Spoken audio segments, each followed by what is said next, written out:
Hello, swivel heads. This is Greg House of Green Greg is coming to you on the 3rd of May, 22. Time on deck is 4,800 hours Central Daylight Time. My friends, I'm going to explain to you in this video what Russia's objectives were from the very beginning, why they started the special operation, as they like to call it, and where they wanted it to go. And we're going to talk about why this entails war with NATO. And we're going to talk about risk of this going nuclear, especially since things may not be going quite according to plan for that special operation. My friends, we're living in very perilous, very dangerous times right now. I'm going to go all into this. And some of you may have seen this, but a lot of you may not. I have alluded to this for weeks on end. I just haven't had time to put this video together till today. And I'm also going to go a little bit into some of the reasons. I'm going to take down a few of the reasons why people think they're going in that are not the reasons you're going in. And we'll cover more of that in a special video down the road.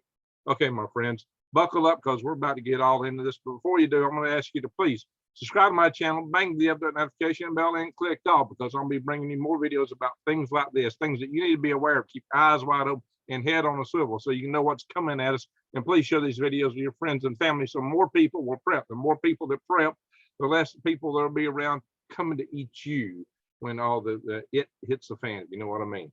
So, and when it does hit the fan, you need to be ready yourself. I do videos, check out videos on how to eat free from the weeds and the trees. I have got a couple of videos going to the big box stores, the things you can get and how to get there, and you should be getting it while the getting's good. But also, you really need long-term food storage, especially with the prices of food going up, with the potential for war. And you need something you can bury, something you can hide when people start looking for what you've got. One of the best things you can have is long-term food storage and freeze-dried food like this. Right now, you can get a special. If you go to prepwithgreg.com, check it out. You get 2,000 calories a day, breakfast, lunch, and dinner. It's a great deal to make you a winner.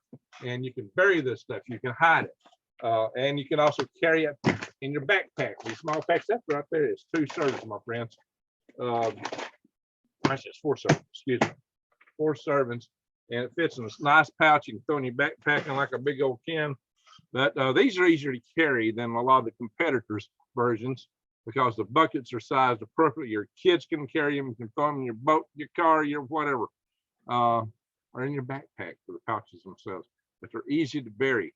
Hey, I encourage you to do your gardening. I got videos on gardening, but and buy seeds right now from Tree Leaf Market. Links for that below too. But really, you need long-term food storage that you can hide, you can bury, and this is the best in the world for that. And it lasts 25 years. So there you go. Enough said about that. Let's get on with the story here. My friends, Russia started out as an invader. They invaded. That's how the Russia got established. In fact, the Russian people started out invading Ukraine. But it wasn't Ukraine then, it was Khazaria. They ran the Khazarians out completely, lock, stock, and barrel, cleared them out. There were a few little straggle-on groups left, just a couple of them like the Cossacks. But they ran out the Khazarian people. They scattered all over Europe. Some of them might have filtered back in and around all over Europe, as they've been known to do. But that is how the Russian people got started. They were Nordic people. They were Vikings. They came down and they became the Kiev Rus. In fact, they got started in Ukraine, the Kiev Rus. If we want to go more into this history, we can do that. If you want to see more on this topic, we can go into a history lesson on this. This is what happened. They were the Kiev Rus. And then later, in fact, Kiev was the original, basically, capital city of the Russian people, the Kiev Rus. But they moved it eventually to Moscow. And then over time, the peoples kind of separated. But they have had a lot of involvement with each other for the decades since. And the thing to bear in mind is this: Russia has been invaded. They were the invaders, but they have been invaded over and over and over again because the Russians have no good natural defenses in Russia. It's wide open, flat land where they're at. They're wide open to invasion from all kinds of sources, and they've been invaded over and over and over. They've been invaded by the Ottomans. They've been invaded by everybody that trekked across that territory. They've been invaded by Napoleon. They were invaded by the Germans. And the Germans nearly wiped them out. The Germans took 29 million Russian lives. That's why they are really astute about celebrating their victory in World War II. That, just imagine, we in America don't even have any concept of what that means. Oh yeah, when Ukraine fought, when Russia fought the previous Crimean War against, Great Britain and France and the like, they actually lost 500,000 people in those battles. So Russia's used to putting up people. They're used to fighting and going in a lot more than what they've gone in so forth. And so be prepared. This may get a lot bigger than you might think. So we're going to look at it. I'm going to show you some maps here, my friends. We are going to look at. I'm going to show you why Russia is determined to go a bit further than you may think. I'm going to share screen. Ding, ding, ding. We're going to go to. We're going to look at Earth here, my friends. This is Google Earth, as you might be aware. And what we got to look at here is here's Moscow, the red dot. I highlighted just so you could see the red dot where Moscow is. And ever since the Russian Empire, back in like the days of Catherine the Great and so forth, Russia knew in order for them to maintain security and keep from being overrun that they needed to basically conquer lots of people and land around them to create natural bridges to fill the gaps, essentially, where they would be a lot harder to invade them. And I'm about to show you what these are. I'm about to explain this to you in a minute. Because all this land right here, everything I'm circling, just big old flat, wide open land that forces can just run across back and forth. They got nowhere to hide. It's a problem in Ukraine right now. These guys here don't have anywhere to hide unless they can get back into the Carpathian Mountains. So this is what you got to be aware of, my friends. So we're going in here. I'm going to zoom in a little bit here, and we're going to look at this. I'm going to show you what they're trying to do. Russia needs barriers. Right now, I'm going to do a little mapping thing here. And what we're going to do here is look at what the border Russia has to defend today. Right now, Russia has to defend against people coming up. They don't have to, right here is the Caucasus Mountains, so they don't have to defend too much against that. They got to defend against people coming all the way around. This is the border they got to defend. See, Russia's very paranoid about invasion. Looks a little off there, but that ain't be enough to make a big thinker. But I want y'all to look at how many miles this is. Basically, and I just earlier, I came out with it's basically 1,500 miles right here. Just that right there, 1,500 miles. That is a lot of territory for Russia to have to defend, put an army on it. They're worried about getting invaded. So let's draw another one. That's part of it. Now, of course, while they don't want Finland to come in, is if Finland comes in, they've got an extra about 600 miles to defend. What was it, 600? Let's just measure here.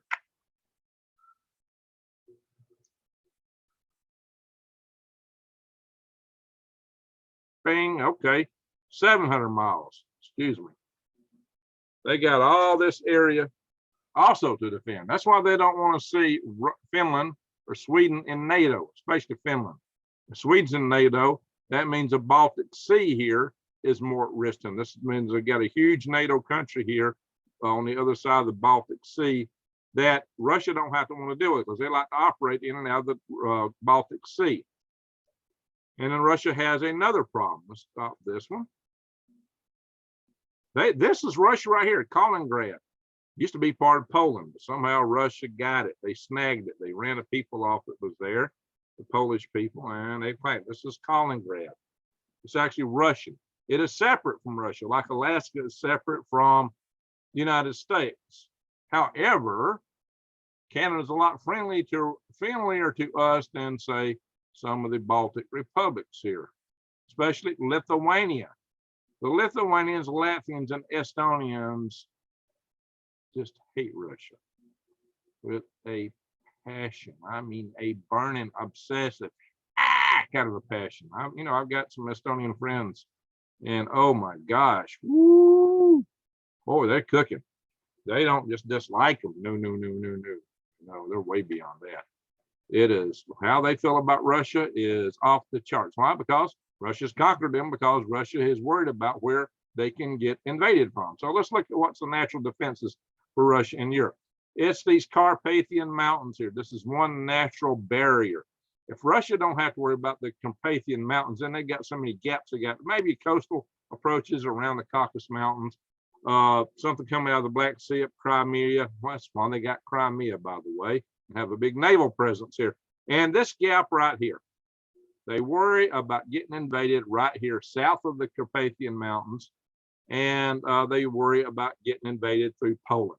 So there's the Polish gap. There's this Romanian gap. So let's look at the gaps. If they could just fill the gaps, what do we say? It was 1,500 miles they had to defend right now. If you just drew a line straight from this little mountain group here to Romania, what's the measurement? 180 miles. Well, that's not too bad. 180 miles. Now, if you just drew a line across Poland, what do you got? You got to defend. So this is what they realized back in the days of the Russian Empire. They knew this. They lived by it. This was very important to them. If I just draw a straight line right at Poland, say if this is the line I'm going to defend, what's that? 376 miles. Well, that's about 456, 460 miles total to defend versus 1,500 miles. It's less than a third as much land to defend. Now, maybe they'd like prefer to defend it over on this side of Poland, or maybe over here. So back during World War II, or no, after World War II was over, Russia took over. Let's see. I'll draw this in the right spot. Excuse me. Oops. Cancel. Getting the wrong thing. Here we go. That's what Russia had. They had control over part of Germany, East Germany, Czechoslovakia, you know, and all that. Actually, they had pretty much this area too. They had it. They had all, oops, it's not really drawn right here. Anyway, they had all this territory down through here. Cancel this. What happened when drawing out? Must have let off of it. Russia really had, well, Serbia was in the pocket too. Yugoslavia was in their pocket. So let me be sure. They really had all this. Whoa, I'm getting hard here. But anyway, something like that. That was all this territory was in their control. But they could have gapped it back here if they needed to. So they could have fought backwards and controlled all this. And shoot, there wasn't a whole lot of Western Europe left to be defended. Western Europe was pretty small. Now look at all NATO is taking Poland, many of these countries over here. Romania is in NATO. Hungary is, but Hungary is kind of they're been a little bit more pro-Russian right now. You know, of course, we've got Turkey in NATO. So Russia's ability to defend 1,500 miles is a big stretch for them. It always was, but it's more because Russia's never been a high population country. Well, it's more of a stretch for them right now because Russia has a population that is dropping. It is dropping like a rock. Russia probably figures this is their last chance ever to secure their nation. This is why they consider it an existential threat if they don't take these lands.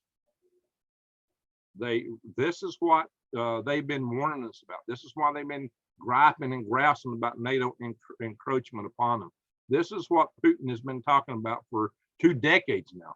And he's talked more and more about it. He's even warned of nuclear war and claimed that we've got to stop this. We got to back off.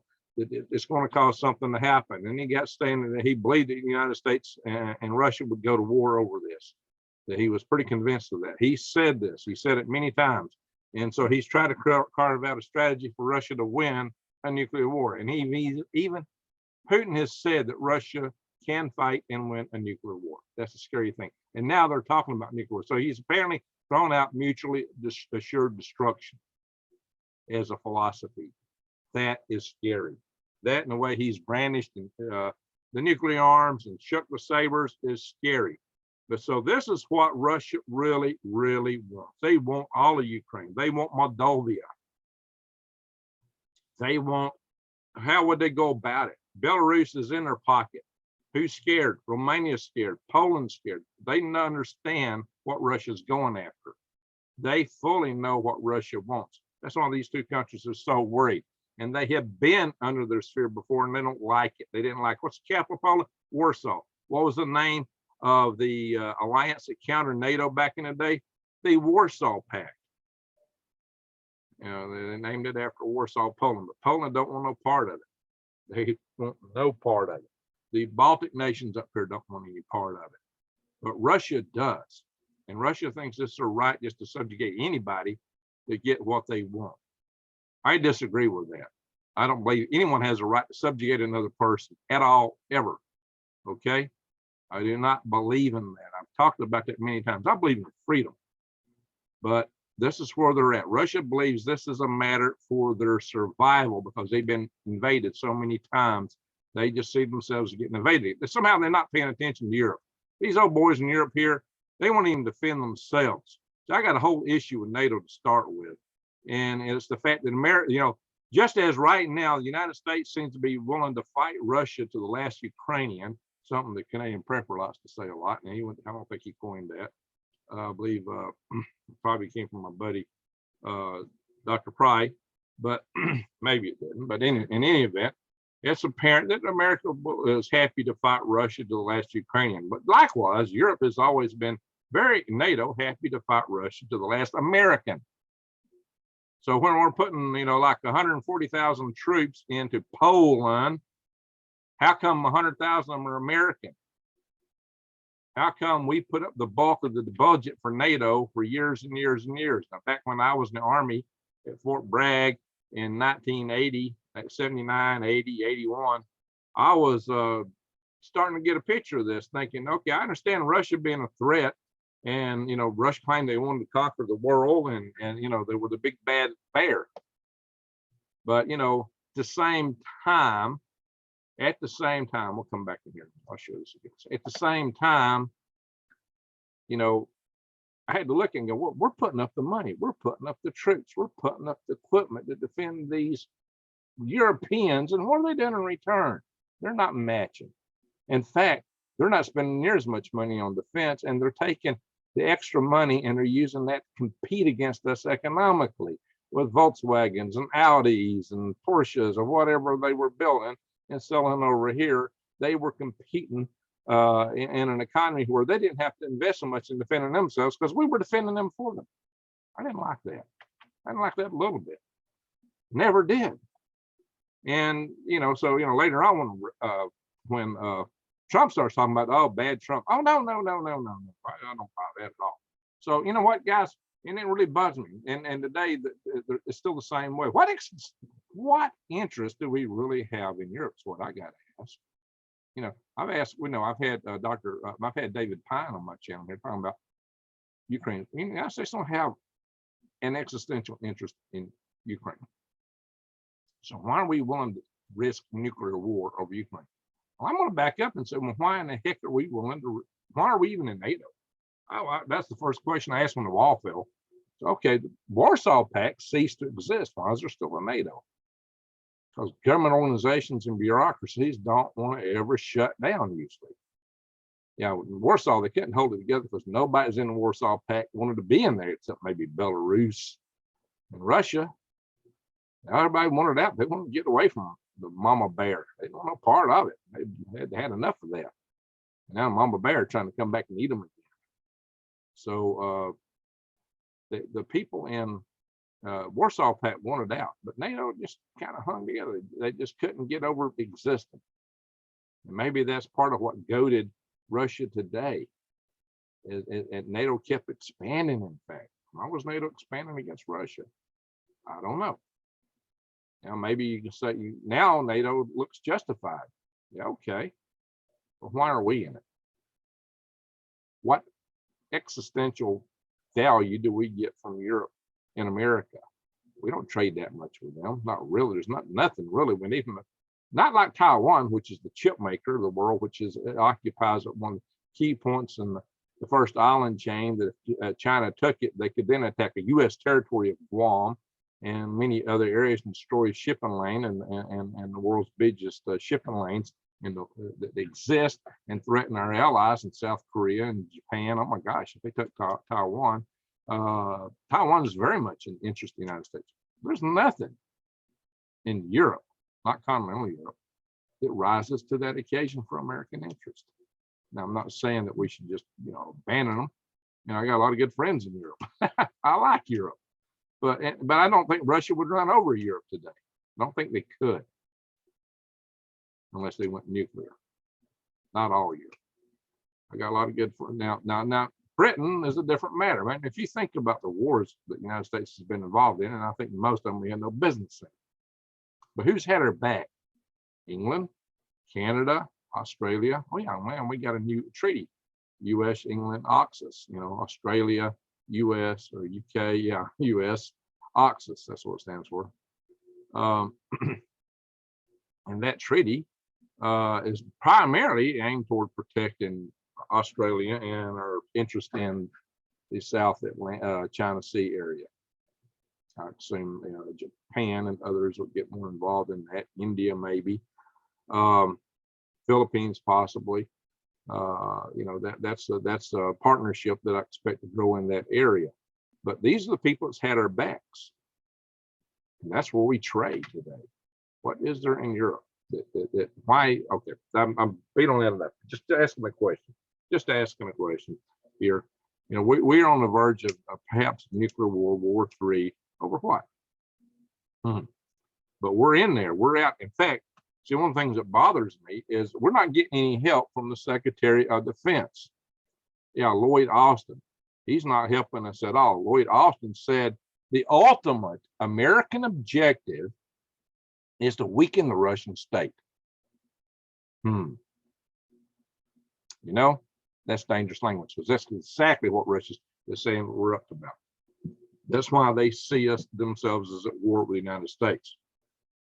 Of course, you can say, oh yeah, well, the United States is pumping all this stuff into Ukraine, so of course it was. Well, you know what? Russia pumped lots of stuff into North Vietnam and into North Korea.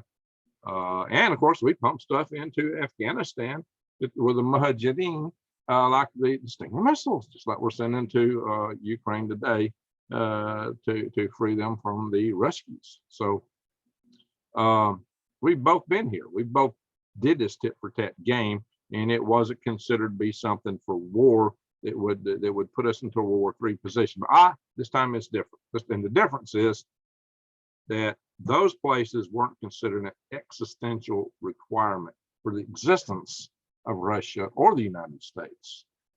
But Russia has got it in their minds that Ukraine is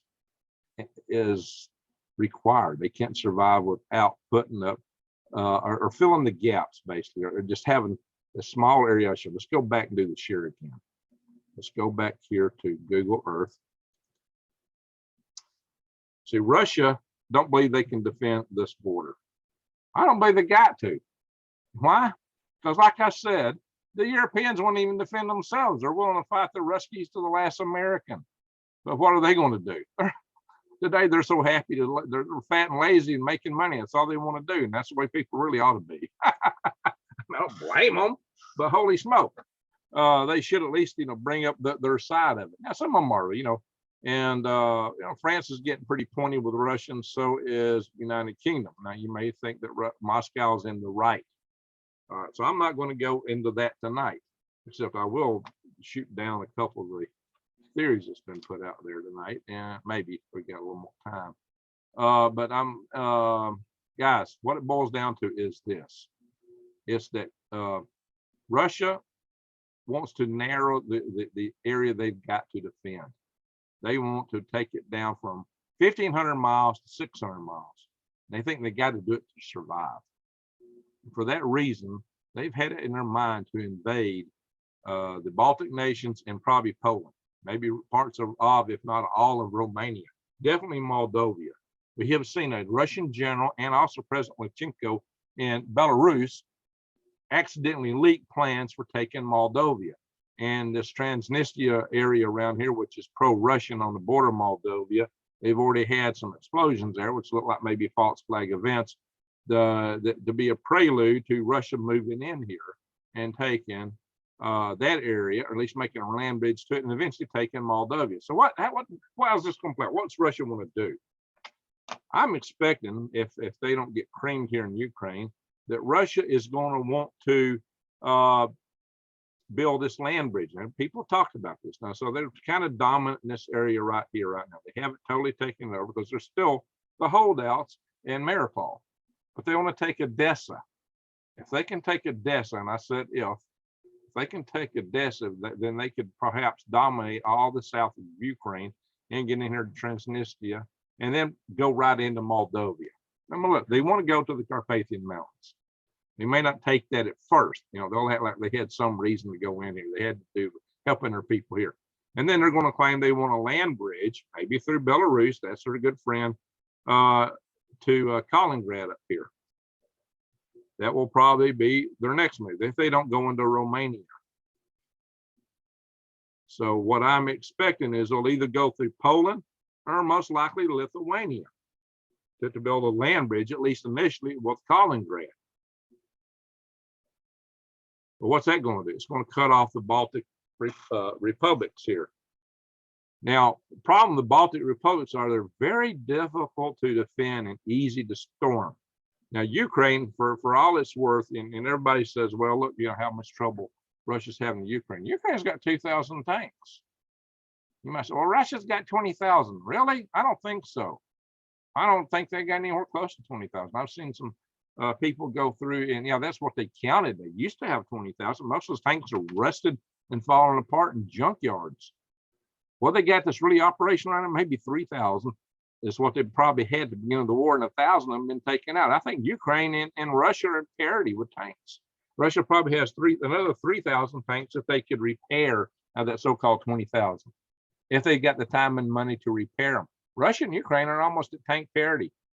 And if Ukraine keeps getting kind of weapon systems they got, they will erode them. Ukraine actually has more tanks than all of NATO on the force. We used to have a lot of tanks over, but Obama took them home. We used to have a lot of M1 Abrams in Europe. We took most of them home. Now we're trying to get a few back in over there. But at this moment, Ukraine has got a bigger tank force than the rest of Europe, rest of NATO. So it might be easy for Russia to storm some of these other places, unlike Ukraine. Ukraine's a very big country, but a lot of people think that the Baltic republics could be taken very fast.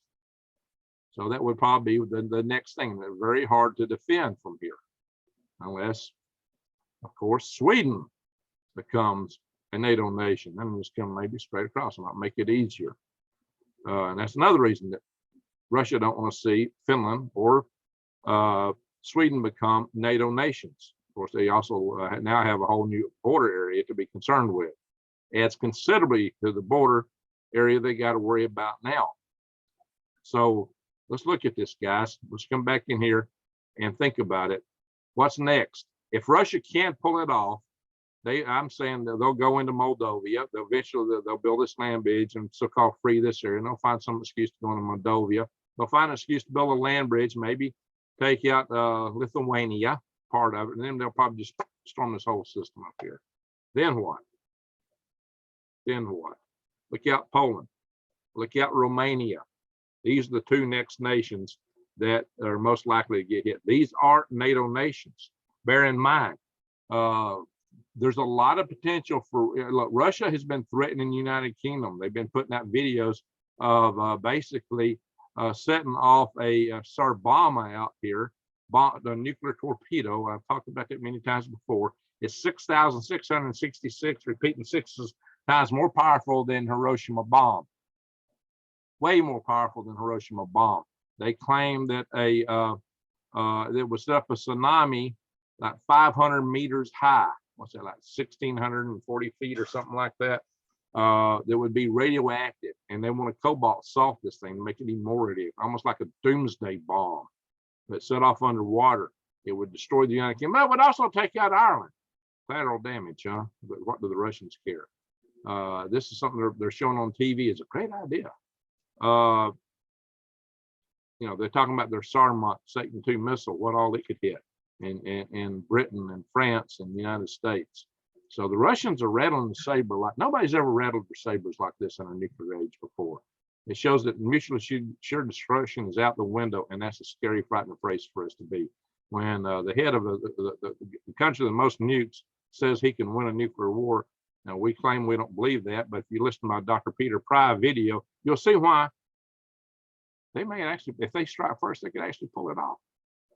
They could wipe us out if their weapon systems work. Well, that's another story.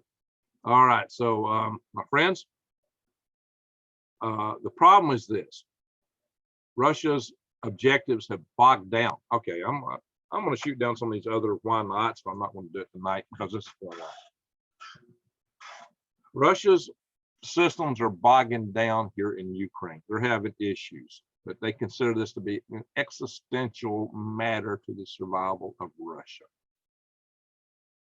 This is why they may go nuclear, at least tactical nuclear first, so their forces can advance. They got a lot of tactical nuclear weapons. They may take out bridges and other things used to supply the Ukrainians, rail lines, bridges, a lot of the other supply routes like rail lines out of Poland that we're sending weapons to Ukraine. I'm expecting they will start taking out things. Now, Russia's got supposedly a military of 800,000 versus 200,000 in Ukraine. It meets estimate reserves. Russia could fight a war of attrition against Ukraine, and over time they would win. They would win over time. If they're willing to put it up and stay in there, they could win over time. That's why some people say this war could go on for years, even with tactical nukes. Well, tactical nukes equate to an escalation to strategic nuclear weapons. Maybe not initially, but it could. It just depends on how they're deployed, what happens, how people react to it, what, you know, how do we get carried away by our emotions? Where does this take us? You know, if Russia decides to attack Great Britain or France, oh yeah, it's full-blown World War III. No doubt about it. Or Germany. Full-blown World War III. Oh, guys, this is a scary proposition. I just want to look at the perspectives here. I mean, guys, again, why are we the ones defending Europe, all of Europe? Some people are saying, okay, it's because our GDP is so big. Europe's got almost as big a GDP as the United States. You got to realize also, Europe has about 447 million people, as opposed to the United States. Now, the European Union has 447 million people. They have a GDP of $15.79 trillion. The U.S. has 325 million people and a GDP of $19.48 trillion. Yeah, we're number one, but European Union together is ahead of China by a good bit. You know, we think of China as being number two, but the European Union, if you count it together, exceeds China. And Russia is like number 11. Russia's got, you know, less economy than Texas, you know, 1.58 trillion. Ukraine is number 60 down the chart in terms of $112 billion. Ukraine has 44 million people. So what is Russia trying to do? Russia couldn't hold all these people, but what they're doing is they're using a strategy they've used since World War II and up as most recently as Aleppo. Apparently what they're doing now is they're attacking civilian areas to the point that they're trying to get civilians to flee. Once the civilians flee, they figure the only ones left are the fighters. So they figure they can just go in and kill everybody that's left. So they're really trying to evacuate Ukraine where they don't have to occupy a bunch of people there. That's what they would really like to do is send 44 million people fleeing, except for the soldiers that they wipe out. So not a pretty picture, my friends, not at all a pretty picture. So this is what we're looking at. This is the prospects for a full-blown World War III if Russia could pull it off. This is why the United States has come to the conclusion. Now, if you are of the mind that you have to be in NATO, and if you are in the mind that, well, being in NATO means that we're eventually going to have a war with Ukraine, with Russia, then you would want to stop Russia in Ukraine. And that's what Biden is trying to do. Of course, Biden, being of the global sort, wants us in NATO. absolutely, like flint. So he's trying to stop the Russians here, wear them down. If they succeed and Russia's losing, this is where Russia may escalate it, because Russia thinks they gotta have it. And it's their last chance.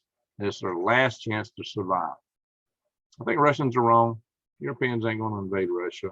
They can't even defend themselves. So I think the Russians are wrong. They got off on the wrong foot. Hey, Vladimir, listen to me. Nobody in Europe's going to invade you anymore.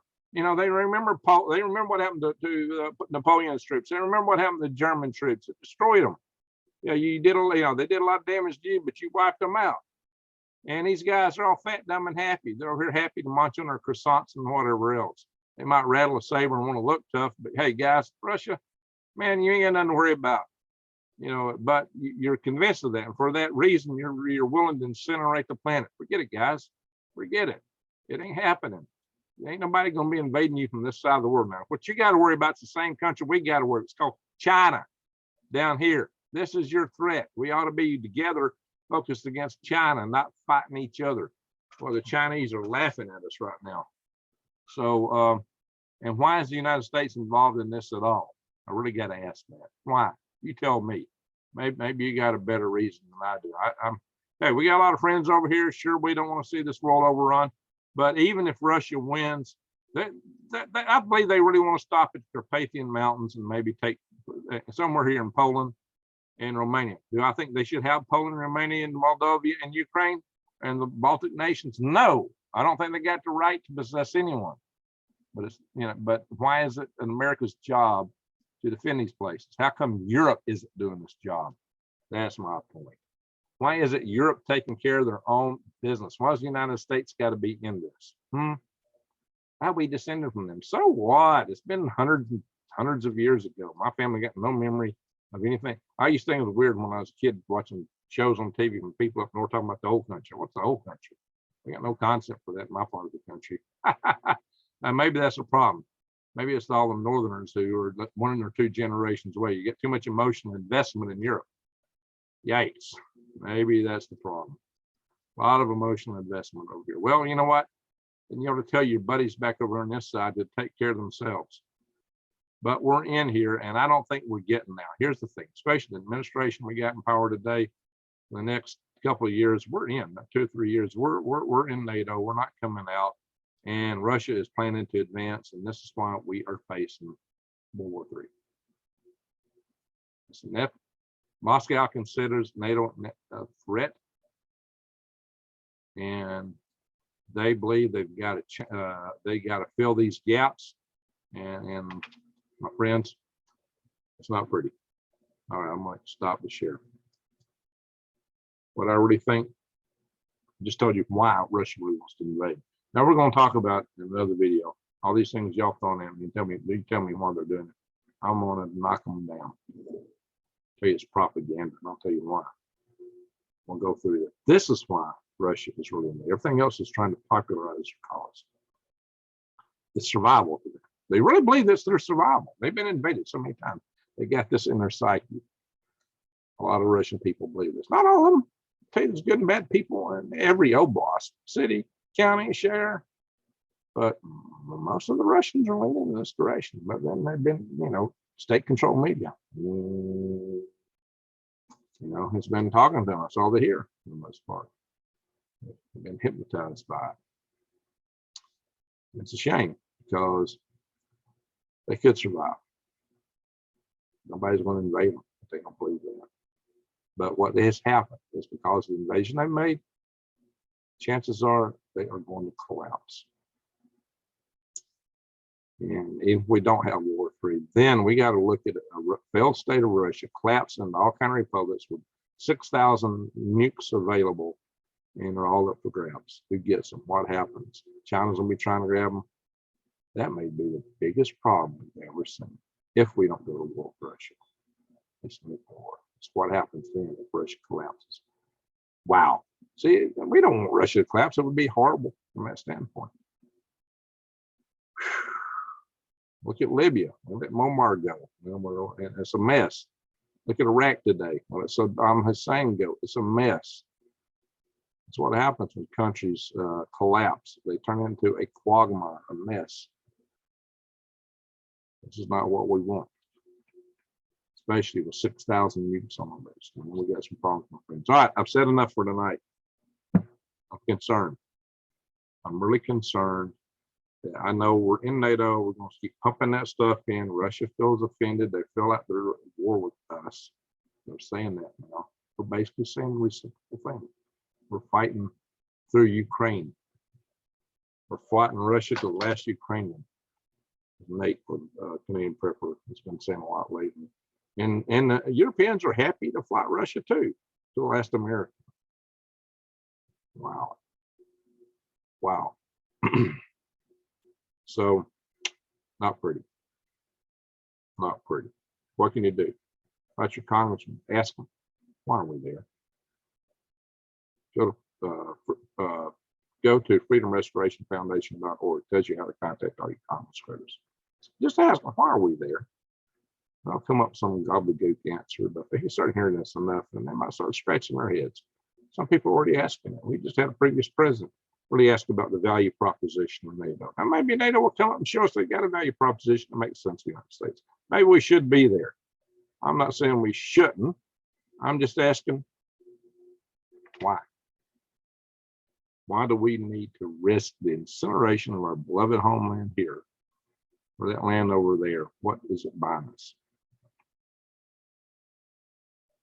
You tell me. Maybe you got the answers down here.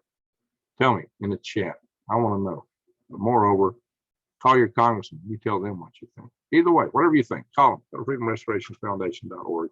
All the tools you need to contact your Congress critters are there.